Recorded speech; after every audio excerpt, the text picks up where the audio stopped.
Hello साथियों, स्वागत है आप सभी का सुविधा क्लासेस में। आज हम अध्ययन करेंगे पर्यावरण के बारे में, इन्वायरमेंट की। हम अब लगातार क्लास चलाएंगे जिसमें हम पूरा इन्वायरमेंट ख़त्म कर सकें। इसके पहले इन्वायरमेंट से नेशनल पार्क का एक वीडियो हो चुका है,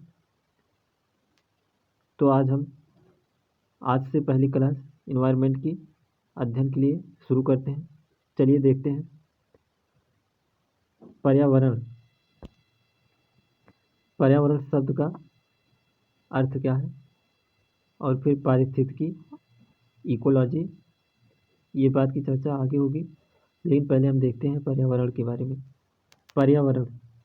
पर्यावरण जो शब्द है, इसका शाब्दिक अर्थ होता है परि धन आवरण। पर का अर्थ होता है चारों तरफ, और आवरण का होता है घेरा, यानी हमारे चारों तरफ का ऐसा घेरा जिसे हम घेरे हैं, उसे आवरण को पर्यावरण कहा जाता है। जिस घेरे से हम घिरे हुए हैं उसे ही पर्यावरण कहा जाता है। पर्यावरण संरक्षण के अधिनियम 1986 के अनुसार पर्यावरण की परिभाषा दी गई है। पर्यावरण को बचाने के लिए 1986 में एक अधिवेशन हुआ था, तो उसके अनुसार जो पर्यावरण को परिभाषा दी गई थी कि पर्यावरण किसे कहते हैं, किसी जीव के चारों तरफ घेरे भौतिक एवं जैविक दशाओं और उनके अंतःक्रिया को पर्यावरण कहा जाता है। यह इसकी परिभाषा है।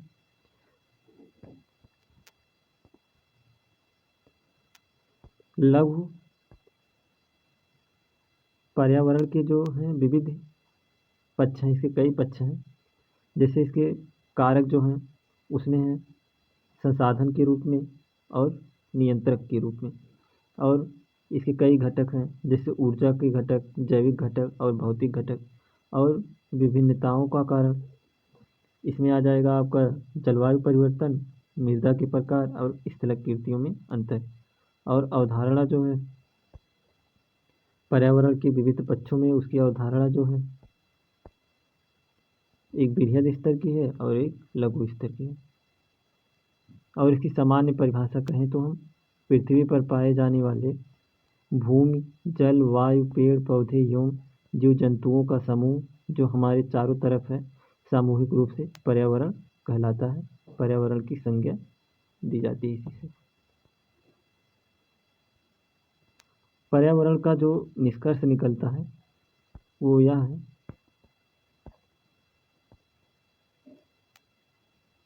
पर्यावरण सभी जैविक और अजैविक अवयवों का एक सम्मिश्रण है, और इसकी संरचना कई संगठकों से निर्मित एक ऐसी संरचना है। इसके कुछ कारक हैं संसाधन के रूप में और कुछ कारक हैं नियंत्रक के रूप में। क्षेत्रीय तथा भूमंडलीय भिन्नताएं पर पर्यावरण के मुख्य संगठक भी हैं। क्या संगठक हैं उसके पर्यावरण के? एक भौतिक और जैविक और ऊर्जा। भौतिक संगठन में जैसे आपका स्थल कीर्तियाँ हो गई, वायु हो गया और जल हो गया, ये भौतिक में आएंगे। और जैविक में पादप, पेड़ पौधे, जंतु, जीव जंतु और सूक्ष्म जीव, जीवाणु, विषाणु इत्यादि, बैक्टीरिया, ये सब आएंगे। और ऊर्जा में आपका सोलर आएगा, और ये भूतापी जमीन के अंदर की ऊर्जा। और इसी के अंदर आ जाएगा आपका पेट्रो से जुड़े ऊर्जा के रूप में पेट्रोलियम या जीवाश्म ईंधन।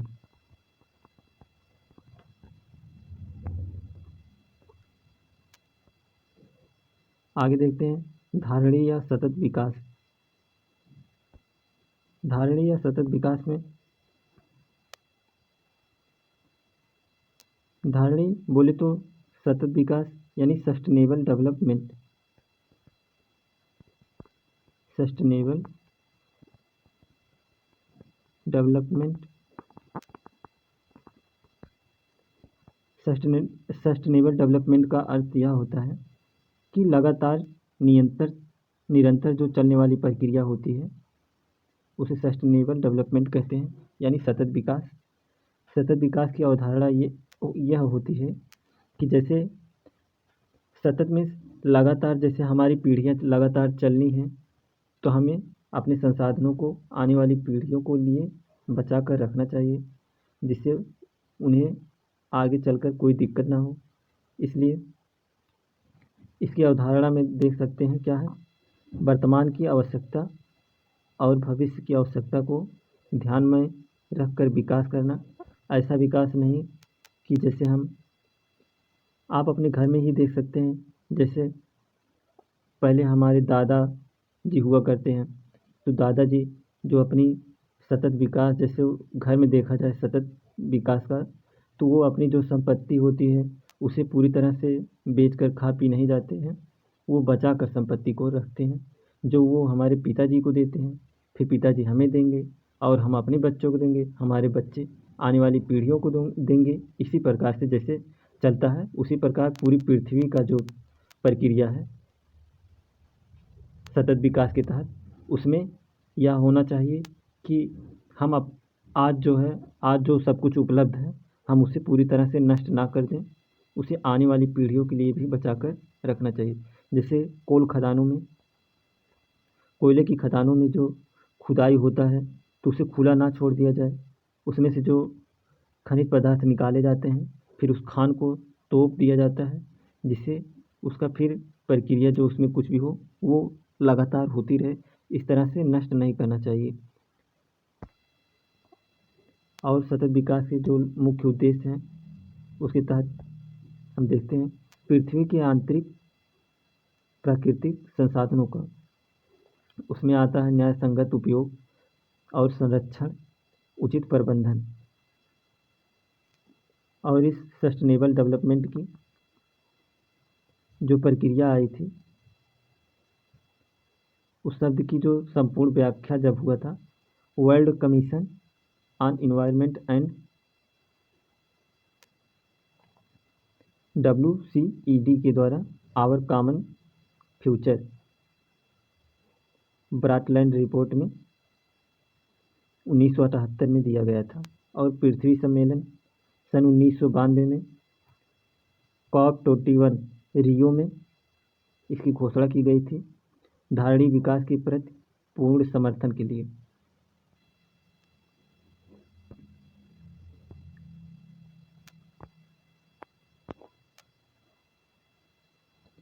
पर्यावरण की सुरक्षा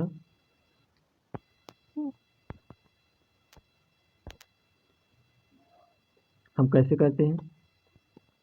जैसे पर्यावरण सुरक्षा के लिए जो संकट है, धारणीय विकास यानी सस्टेनेबल डेवलपमेंट के तहत पर्यावरण क्षरण को कम करने में सहायक होते हैं। ये सतत विकास जो होता है पर्यावरण की सुरक्षा के लिए बहुत ही उपयोगी होता है, जो पर्यावरण की क्षरण को कम करता है। लेकिन जो प्रदूषण होता है यह पर्यावरण सुरक्षा के लिए एक संकट के रूप में है। और आगे हम देखते हैं प्रकृति में कार्बन का जो चक्र है, कार्बन के चक्र को देखते हैं।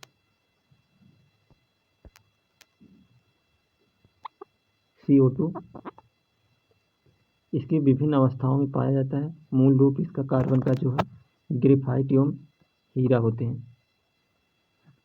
यौगिक रूप वायुमंडल में जो हवाओं के रूप में मिला हुआ एक गैस के रूप में होता है, कार्बन डाइऑक्साइड, CO2 और हाइड्रोजन कार्बोनेट आदि। पुनर्चक्रण प्रक्रिया में विभिन्न भौतिक एवं जैविक क्रियाओं द्वारा जल के समान और विभिन्न प्रकार के खनिजों में कार्बन विद्यमान होता है। कार्बन के चक्र को हम एक बार देख लेते हैं। यहाँ कार्बन के चक्र को हम देखते हैं। जैसे ये गाय है, गाय भी कार्बन डाइऑक्साइड छोड़ती है, और ये जो पेड़ पौधों की जड़ें हैं श्वसन प्रक्रिया में ये भी, और जीवाश्म और ईंधन के रूप में जैसे ये सब इनकी जड़ें जड़ें सड़ गल करके, और गाय जो है ये मरती है, जीव जंतु जो मरते हैं उनकी हड्डियाँ, अस्थियाँ जो एक अपशिष्ट बनती हैं, फिर यहाँ से ये CO2 निकल कर वायुमंडल में जाता है, और फिर पृथ्वी पर जो चलने वाली परिवहन है, औद्योगिक कारखाने हैं, इनसे जो CO2 निकलता है,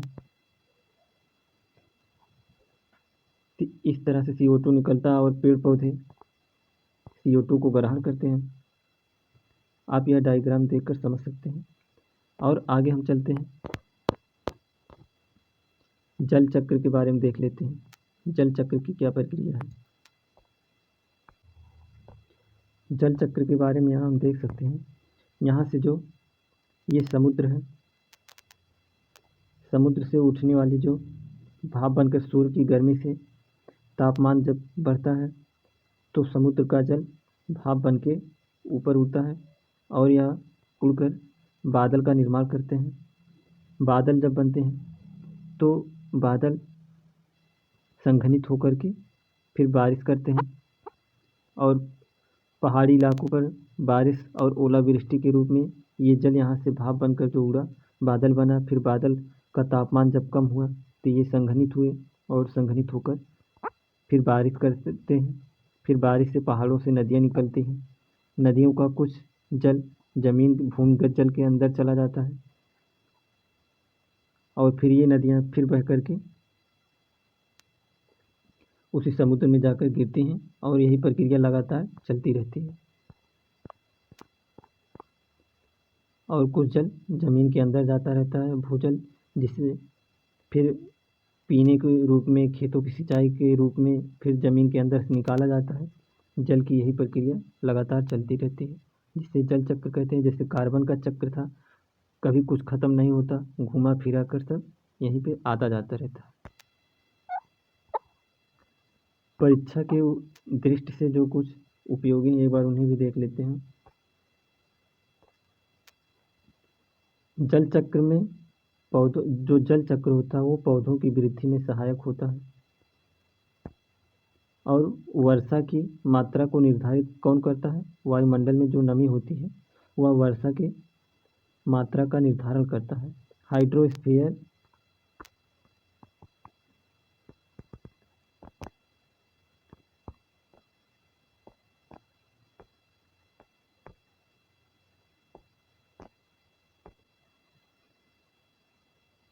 हाइड्रोस्फीयर जलमंडल में जल की विभिन्न गतिविधियों को दर्शाता है, वह जल चक्र है।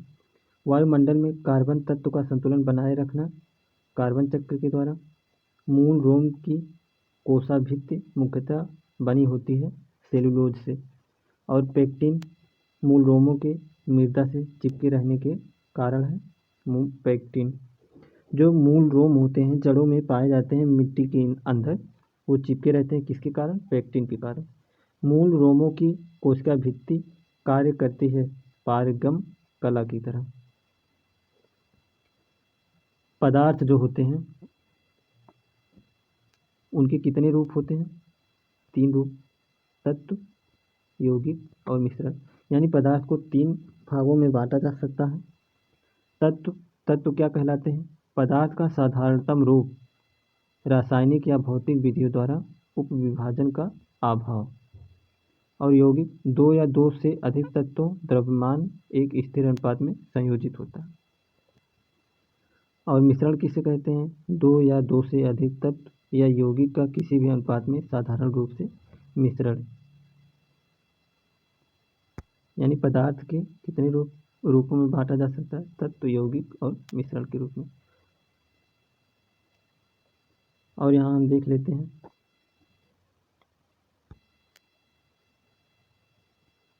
वायुमंडल में गैसों का जो मात्रा है वह कितनी कितनी है। तो यहाँ सबसे पहले हम देखते हैं ऑक्सीजन की 20.95, यानी इसे 21% कहा जाता है। और नाइट्रोजन 78%।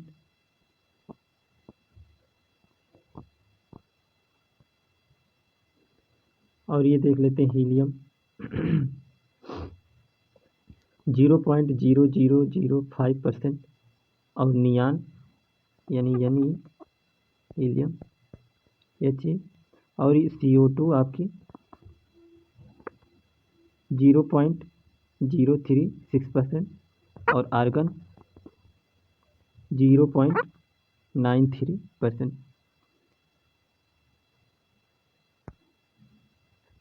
इस तरह से इन गैसों का वायु में मिश्रण होता है।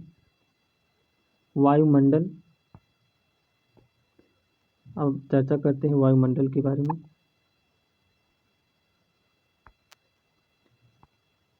वायुमंडल की परिभाषा क्या है उसे देखते हैं। पृथ्वी के परितः विद्यमान जो गैसों का समूह है उसे वायुमंडल कहते हैं। और पर्यावरण किसे कहते हैं? पर्यावरण बताए थे, परिधन, आवरण, हमारे चारों तरफ का जो आवरण है उसे पर्यावरण कहा जाता है। और वायुमंडल जो हवाओं का घेरा हमारे चारों तरफ उसे वायुमंडल कहा जाता है। पर्यावरण में हमें जो कुछ भी चीज़ें दिखाई देती हैं वो सब पर्यावरण है, और जो वायुमंडल है वो बस केवल हवाओं का जो घेरा है उसे वायुमंडल कहते हैं। अंतर समझ लीजिए। परीक्षा के दृष्टि से कुछ इम्पोर्टेंट दिया है, इसे देख लेते हैं। वायुमंडल में ऑक्सीजन और कार्बन डाइऑक्साइड के संतुलन को बनाए रखने में सहायक होते हैं कौन? पेड़ पौधे। वनों का एक नाम और है, यानी जंगलों का एक नाम क्या है? वह हरे फेफड़े। जो जंगल होते हैं ये हमारे लिए एक तरह से फेफड़े, जैसे हमारे शरीर के अंदर हमारा फेफड़ा हमें वायु पहुंचाता है, छोड़ता है, उसी तरह जंगल भी एक प्रक्रिया के तहत हमें ऑक्सीजन देते हैं और CO2 लेते हैं। सेम टू सेम फेफड़े जैसे ही कार्य करें, इसलिए इन्हें हरे फेफड़े भी कहा जाता है। सबसे ज़्यादा तो अमेजन के जंगलों से ही हमें ऑक्सीजन प्राप्त होती है, और CO2 सबसे ज़्यादा अमेजन के जंगल ही सोखते हैं। वायुमंडल की बात हुई तो वायुमंडल में अब हम देखेंगे कि जो वायुमंडल को कई भागों में बांटा गया है। पहले इन्हें समझ लेते हैं। वायुमंडल की जो संरचना है, यहाँ देखते हैं हम क्षोभ मंडल की सीमा और समताप मंडल की सीमा और आयन मंडल की सीमा और बहिर्मंडल की सीमा। पर्यावरण में सबसे ज़्यादा कोई इम्पॉर्टेंट है तो यही वायुमंडल का पोर्शन सबसे ज़्यादा इम्पॉर्टेंट होता है एग्ज़ाम के पॉइंट व्यू से। यहाँ से बहुत ज़्यादा क्वेश्चन पूछे जाते हैं। पर्यावरण जो है इसे बांटा जा सकता है कई भागों या 4 भागों में बांट सकते हैं। एक हो जाता है आपका स्थल मंडल, एक जल मंडल, और वायुमंडल के बारे में हम चर्चा करने जा ही रहे हैं, और चौथा आपका जैव मंडल। जो स्थल मंडल है, हम बात कर लेते हैं स्थल मंडल के बारे में। स्थल मंडल के बारे में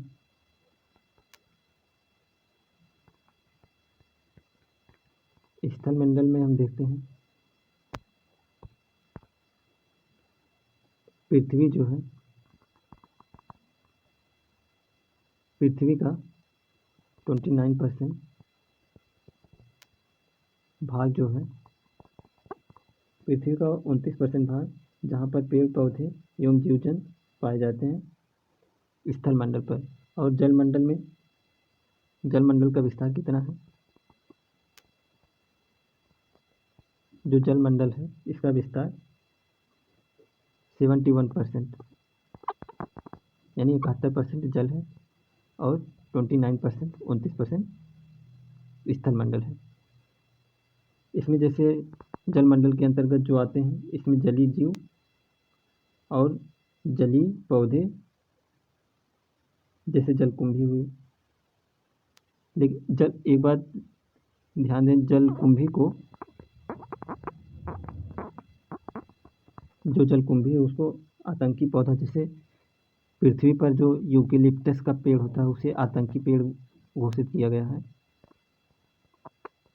यूकेलिप्टस के वृक्ष को आतंकी पौधा घोषित किया गया है। उसी तरह जो जलकुंभी का पौधा है, जल में जो पाया जाता है, उसे भी आतंकी पौधा घोषित किया गया है।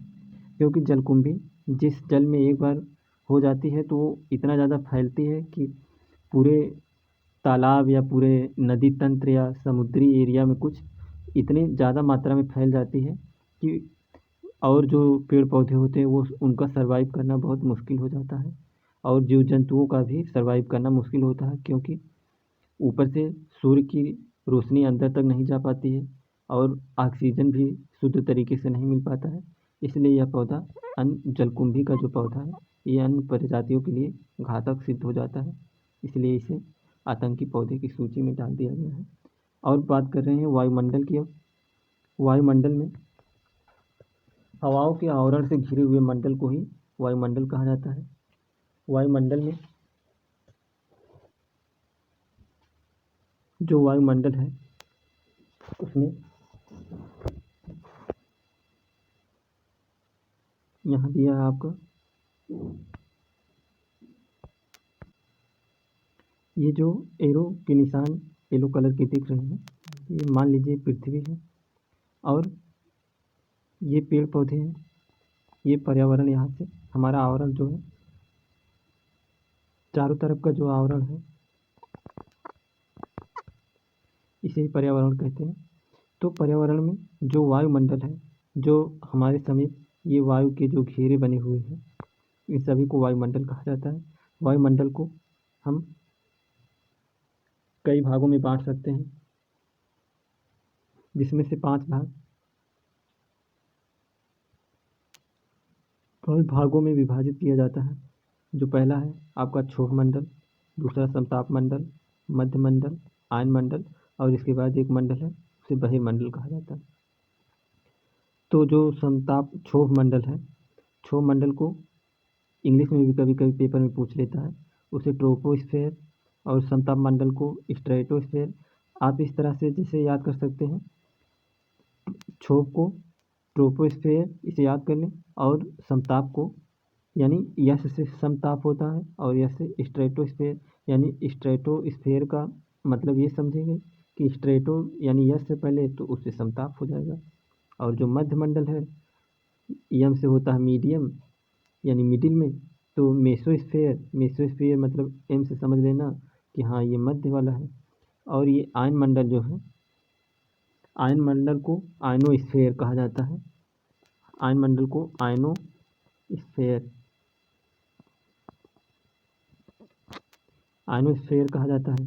तो आयन मंडल यानी आई से आयनो, इस तरह से हम इंग्लिश के नाम भी याद रख सकते हैं, कोई बहुत कठिन नहीं है। और जो बहिर्मंडल होता है उसे हम एक्सोस्फेयर कहते हैं। एक्सोस्फेयर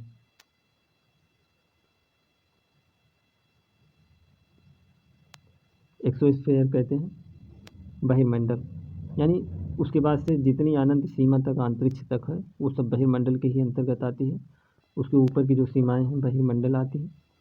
अब हम यहाँ चर्चा कर लेते हैं, आगे देखते हैं वीडियो में क्षोभ मंडल के बारे में, इंडिविजुअल क्षोभ मंडल के बारे में बस केवल देखेंगे। अब एक बार आप समझ चुके हैं उस डायग्राम के आधार पर। क्षोभ मंडल जो यानी ट्रोपोस्फेयर में ताप में उतार चढ़ाव होता है, यानी ट्रोपोस्फेयर जो है इसमें ताप में उतार चढ़ाव होता रहता है। और इसी क्षोभ मंडल में ही सभी मौसमी घटनाएं होती हैं, जैसे बादल का गरजना, बारिश होना, ओले पड़ना इत्यादि सभी प्रक्रियाएं इसी में होती हैं। और क्षोभ मंडल की सीमा जो है पृथ्वी से 18 किलोमीटर की ऊंचाई तक होती है। इसे अधोमंडल भी कहा जाता है। संवहन मंडल भी कहा जाता है इसे, यानी संवहन मंडल और अधोमंडल क्षोभ मंडल को ही कहा जाता है। और आगे देखते हैं क्षोभ मंडल के बाद स्ट्रेटोस्फेयर। स्ट्रेटो यानी यस फॉर समताप, यानी स्ट्रेटो, इसकी जो दूरी है पृथ्वी से या पृथ्वी से कहें तो हमें 18 और उसमें 32 में जोड़ना पड़ेगा, या नहीं तो जो क्षोभ मंडल था वो 18 था, वहाँ 18 से 32 हो जाएगा। तो यानी इसकी दूरी जो है 18 से 32 किलोमीटर की ऊंचाई तक है। समताप मंडल वायुयान के लिए अत्यंत महत्वपूर्ण होता है, जो उनको उड़ाने के लिए एक आदर्श दशा प्रदान करती है, क्योंकि वहाँ पर हवाओं का दबाव बहुत कम होता है, इसलिए घर्षण बहुत कम हो जाता है, जिससे वायुयान को आसानी से उड़ाया जा सकता है। और समताप मंडल में ही ओजोन परत पाई जाती है।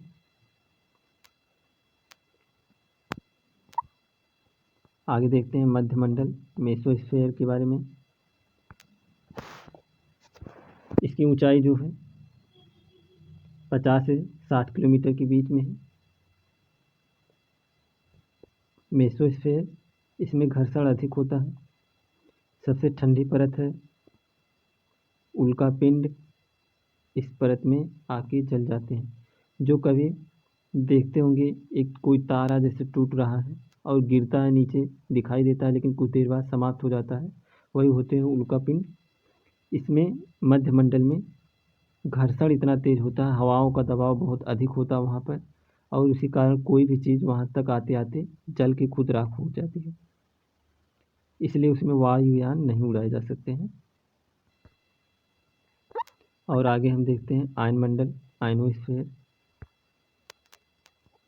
आयनोस्फीयर के बारे में देखते हैं। ऊंचाई 80 से 640 किलोमीटर की ऊंचाई तक। इसमें संचार उपग्रह इसी मंडल में छोड़े जाते हैं, जो हमारे सैटेलाइट होती हैं, इसी मंडल में छोड़ी जाती हैं। रेडियो तरंगे यहाँ से आती हैं, जैसे हमारे रेडियो, मोबाइल, इन सब का जो सैटेलाइट छोड़ा जाता है इसी आयन मंडल में ही छोड़ा जाता है। और जो बहिर्मंडल है एक्सोस्फेयर, या इसकी ऊंचाई 640 किलोमीटर से प्रारंभ होती है और अनंत तक मान के चलिए। इसके बाद कोई जो है किसी मंडल का निर्धारण नहीं किया गया है। इसमें हल्की गैसें जैसे हीलियम और हाइड्रोजन पाई जाती हैं, या O2 और N2 से बना परत है। जलवाष्प यहाँ पर जो होती है 0.4 डिग्री सेंटीग्रेड इसका तापमान होता है, और जलवाष्प भी पाया जाता है।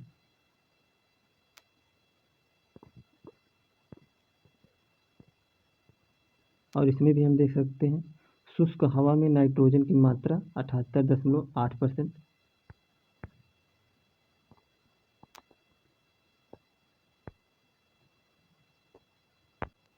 और आप यहाँ पे देख सकते हैं हम जैसे जैसे पृथ्वी से ऊपर जाते हैं, प्रति 1 किलोमीटर अगर हम 1 किलोमीटर ऊंचे ऊपर यानी पृथ्वी से ऊपर जाते हैं तो तापमान जो है 6.5 डिग्री सेंटीग्रेड 1 किलोमीटर जाने पर कम होता जाता है।